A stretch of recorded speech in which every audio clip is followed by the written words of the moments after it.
ಸನಾತನ ಧರ್ಮ ಎಂದರೆ ಶಾಶ್ವತವಾದ ಧರ್ಮ ಅಥವಾ ಎಂದಿಗೂ ಇರುವ ಸತ್ಯ ಎಂಬ ಅರ್ಥ.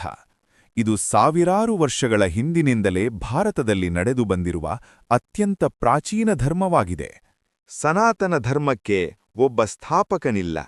ಇದು ಋಷಿಗಳು ಮತ್ತು ಮಹರ್ಷಿಗಳು ಪಡೆದ ಆಧ್ಯಾತ್ಮಿಕ ಜ್ಞಾನದಿಂದ ರೂಪುಗೊಂಡ ಜೀವನ ಪದ್ಧತಿಯಾಗಿದೆ.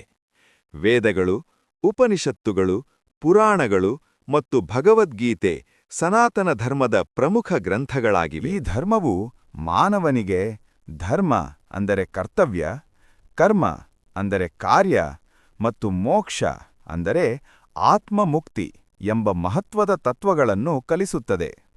ಪ್ರಕೃತಿಯನ್ನು ದೇವರ ರೂಪವೆಂದು ಗೌರವಿಸುವುದು ಸನಾತನ ಧರ್ಮದ ಪ್ರಮುಖ ಲಕ್ಷಣವಾಗಿದೆ. ಸನಾತನ ಧರ್ಮವು ಕೇವಲ ಧರ್ಮವಲ್ಲ, ಇದು ಒಂದು ಜೀವನ ಶೈಲಿ.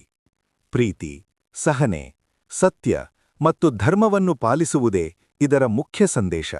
ಇದಕ್ಕಾಗಿಯೇ ಸನಾತನ ಧರ್ಮವನ್ನು ವಿಶ್ವದ ಅತ್ಯಂತ ಹಳೆಯ ಮತ್ತು ಇಂದಿಗೂ ಜೀವಂತವಾಗಿರುವ ಧರ್ಮ ಎಂದು ಕರೆಯುತ್ತಾರೆ.